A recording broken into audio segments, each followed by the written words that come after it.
warahmatullahi wabarakatuh. Halo teman-teman, bertemu lagi dengan saya, Fida Safana Haifasilmi dengan NIM 21842001, Program Studi Pendidikan Guru Sekolah Dasar, Institut Pendidikan Indonesia. Saya membuat video ini sebagai salah satu dari tugas mata kuliah literasi di sekolah dasar dengan dosen pengampu Bapak Widi Sukma Nugraha MPD. Baik, dalam video ini saya akan mereview sebuah buku mengenai ubah mental kere ke mental keren. Hidup itu adalah rahmat. Rahmat adalah anugerah, dan anugerah itu hadiah dari Allah. Pemberian Allah itu hanya atas dasar kasih-Nya. Sebagai orang yang beriman, kita percaya bahwa Allah memberikan sesuatu yang tak ternilai harganya, yakni kebaikan dan perlindungan hidup. Sekurang-kurangnya ada dua hal dalam hidup ini, yakni di satu pihak, kita harus menerima apa adanya ketika kita dihadapkan pada keadaan kelahiran kita, atau yang dinamakan nasib dan takdir.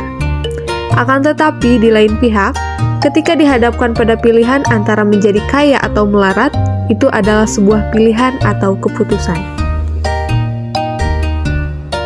Pada bab 1, buku ini mengangkat judul Aku bisa, kamu bisa, kita pasti bisa. Entah kita sadari atau tidak, bahwa keyakinan adalah merupakan landasan kita untuk berpikir dan bertindak. Mengapa demikian? Karena ketika kita berpikir lalu berkomunikasi serta melakukan tindakan, itu dilandasi oleh keyakinan. Lalu banyak sekali pertanyaan yang dilontarkan, mengapa keyakinan yang salah itu dapat hadir dalam pikiran kita?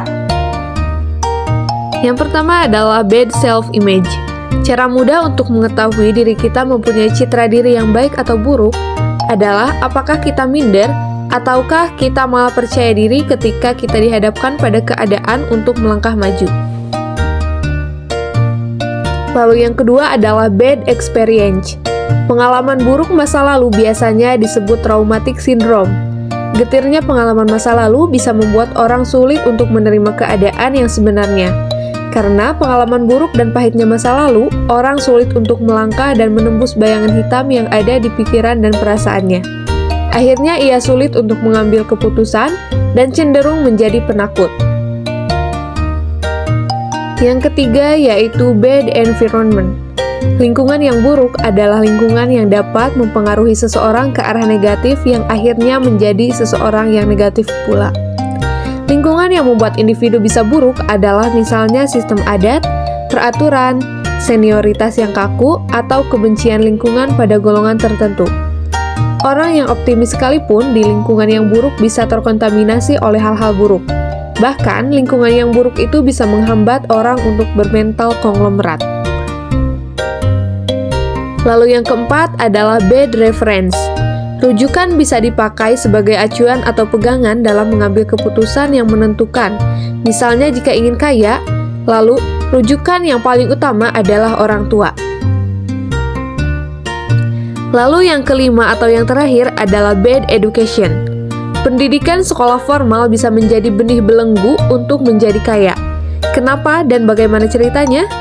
Karena pendidikan yang diberikan di sekolah sering diberikan secara kaku. Anak terbebani, penyaji dan penyajian materi ajar lebih sering membosankan daripada sebagai fun. Semestinya pendidikan di sekolah itu menggunakan kurikulum yang menyenangkan. Maka tak heran jika Robert menulis buku yang berjudul If You Want to Be Rich, Happy Don't Go to School pada tahun 1992. Jika ingin kaya dan bahagia, jangan ke sekolah. Nah, di sini terkandung nilai positif bahwa konsep pendidikan harus direvolusi. Agar tidak ingin terkurung pada statusnya yang kere, kita tidak perlu menghabiskan berpuluh-puluh tahun di sekolah. Artinya, selain diperlukan kecerdasan akademis untuk jadi seseorang yang kaya, juga dibutuhkan ilmu jalanan yang diperoleh di luar bangku sekolah. Cara yang paling mudah untuk mengetahui diri kita memiliki citra yang baik atau buruk adalah dengan percaya diri atau tidaknya ketika menghadapi sesuatu. Sukses itu bukan nasib, melainkan sukses adalah keputusan yang terbaik ketika ada harapan yang ingin dicapai. Jika ada yang beranggapan atau memvonis bahwa diri kita tidak bisa menjadi orang yang kaya, maka penyebab utamanya yaitu takut menerima resiko.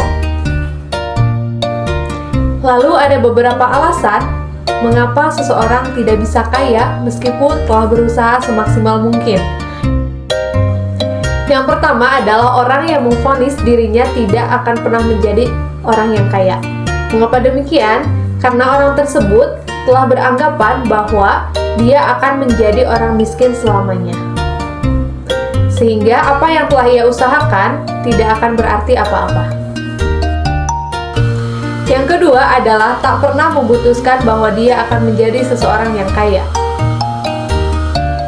Sehingga orang tersebut jika telah mengikuti seminar atau bahkan berada dalam lingkungan orang yang kaya, tetap saja dia tidak akan pernah merasa dirinya akan menjadi seorang yang kaya. Yang ketiga adalah orang yang selalu menunda. Orang ini beranggapan bahwa tarsok artinya ntar besok. Dan dia selalu menunda aktivitas yang sudah menjadi harapan dalam planning kehidupannya. Yang keempat adalah tidak bisa mendisiplinkan diri untuk menunda kesenangan. Artinya orang ini tidak bisa disiplin akan dirinya yang selalu mengedepankan kesenangan di samping pencapaian hidupnya. Dan yang kelima adalah orang yang tidak berpikir panjang. Artinya dia hanya berpikir untuk hal yang sedang dihadapinya saja. Dia tidak memikirkan apa yang akan terjadi setelah apa yang ia kerjakan sekarang. Baik teman-teman, mungkin itu saja yang dapat saya sampaikan. Mohon maaf atas segala kekurangannya. Wallahul muwaffiq ila aqwamit thoriq. Akhirul kalam. Wassalamualaikum warahmatullahi wabarakatuh. Sampai jumpa di video selanjutnya.